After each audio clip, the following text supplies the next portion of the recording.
Sinadya niyang iwan ang payong sa mesa bago umalis. Inisip ng salarin na ito isang pahiwatig muna kay Shiyu. Kaya't dali-daling isinunod ang payong. At sabik na niyaya siyang pumunta sa isang hotel sa lungsod. Tila ba pumayag si Shiyu agad-agad.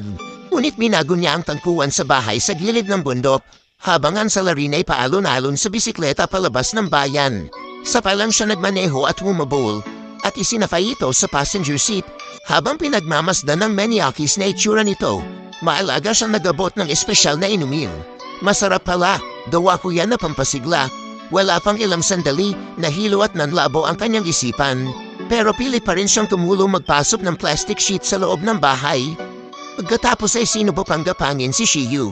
Ngunit sa susunod na sandali, parang papat siyang nawala ng malay. Nang muling damilat, napahiga na siya sa plastic sheet na siya mismo ang nagpasok. May tuwalya sa bibig niyang siksik na siksik at napatali ng tape ang mga kamay at paa.